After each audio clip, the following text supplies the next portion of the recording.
So there we go. There's the scores, and as you saw there, 33-point win, 7-18 to 4-3. So that's 25 scoring shots to 5. I mean, that was as big a belting as you've ever seen. Yeah, it was. It was a complete domination from Carlton. And important that they did that too, because with a young group or a maturing group, a team that hasn't been involved in that many big games over the last few years, hasn't played finals for a while, you wondered, could they back it up against a team that was pretty evenly matched with them after the euphoria of last week? Because we've seen other teams not be able to back it up. It's hard to back up, isn't it? It is. Especially it's a goal like that after the siren. So I didn't realise they'd lost 13 on the trot Friday night football. Yeah. Remember a couple of years ago, we had some horrible Friday nights. Oh, but it was enjoyable, though. Let's not. Come on. Yeah, come on. But anyway, they got the monkey off the back, haven't they? So and they keep their season alive. So that's the big win for Blues fans tonight. Yeah. We can speak about the draw, the easier run home. You had to win tonight. Otherwise, all of that was a moot point. So you got the job done. Well done. It's already started. The Treasurer, Josh Frydenberg, Martin Pakula, the Sports Minister, former Vice President Colin Deletters, they're all going. They're all getting cocked up, these Carlton people, all ready to go. All right, so let's have a go at the zero key moment. Enjoy this, Carlton fans. Here he is. Great man, Eddie Betts. Eddie Betts. It was the second quarter. Eddie got that goal finally. He hadn't kicked a goal for 4 weeks. He's talked about the forward pressure, but we don't want Eddie Betts talking about forward tackling pressure, Eddie. No. We want him to be kicking goals, and that's finally what he did. He dropped some sitters tonight. He could have had a huge night. He could have had a monster. For Eddie Betts, defence is the place where you kick your snapshots from. I like that, Ed. I like that. Nothing to look at. This is a great moment. Eddie Betts going up to young Isaac Rankin and saying, mate, I think the world of you. I'd love to have you a jumper.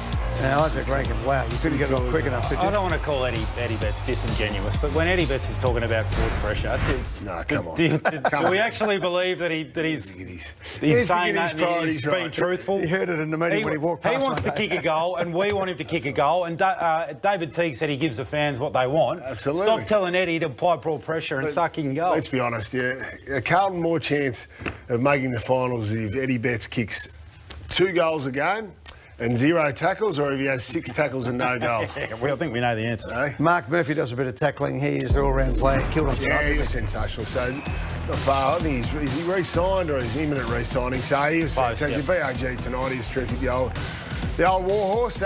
He's still got the sharpness of feet. He still gets around the contest. He's sort of playing that.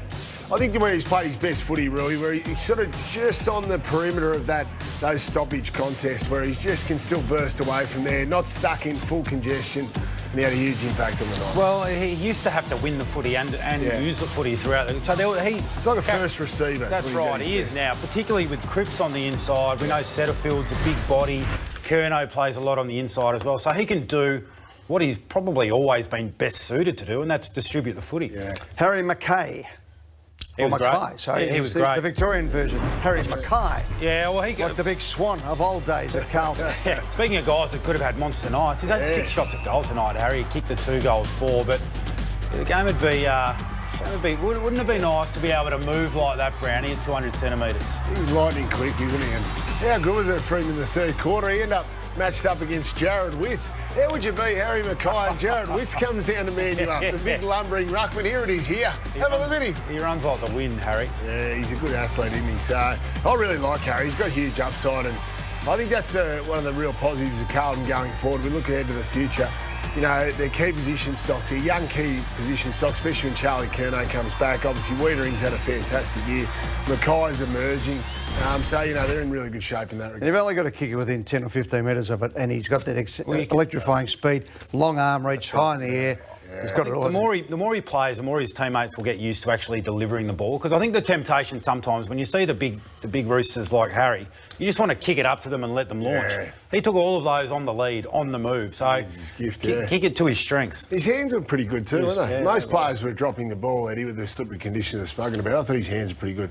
When I saw this guy play his early games for the Gold Coast, Jack Martin, I thought he was going to be one of the great players of AFL. He had some injuries, got a lot of it lost there for a while. He's finding his form now, and Carlton got him for free. He nearly won in the game in round 1. Remember that game against Richmond? I think he kicked 4 goals in the third quarter. So he's had the injuries, but always really rated him. Watched a lot of his footy being based up in the Gold Coast there. He's pretty tough too. He's very tough. He's courageous, but just needs to get some continuity. And he's so dangerous playing that half forward role, sort of on the edge of the midfield, but can sneak forward. And he was really good tonight. That was good. Yeah, that was a beautiful left foot kick, wasn't it? Right to the right spot. Didn't overplay it, but I love this. He's got elite talent. Yeah. Absolutely elite talent. Well, what they need to, we know they with Paddy Cripps, they've been so strong on the inside, but finding that connect from midfield to forward or defence through midfield to forward. He's the sort of player that can break lines and really put the icing on a lot of the other play up the field. It's a demolition though, wasn't it, tonight, Ed? You look at those numbers, that is, and the Suns coming a 4-day break. They looked a little bit flat, but Carlton, they came out and they attacked and they hunted and they got that right early. You look at the contested possession, well, plus 43. You're going to struggle to win a game of footy if you're down by that much. They've got a 9-day break before they play the Pies next week, so it'll be a beauty. Believe it or not, in the history of both clubs next week, if Collingwood does win, it's even Stevens after 127 years of Great VFL, AFL football. Great rivalry. So, yes. And probably the smallest crowd they'll ever play in front of. Exactly. Yeah, next, because obviously it'll be limited to the stadium. I'm not sure if it's a Metricon or the Gabba, but it'll be allowed to have 10,000. Whatever they're allowed, they'll be in. I can tell you, it'll be great. So I'm already getting fired. I've got to get to North Melbourne this first. week first. Exactly. Yeah, don't worry. You're getting ahead of himself. No, I'm not.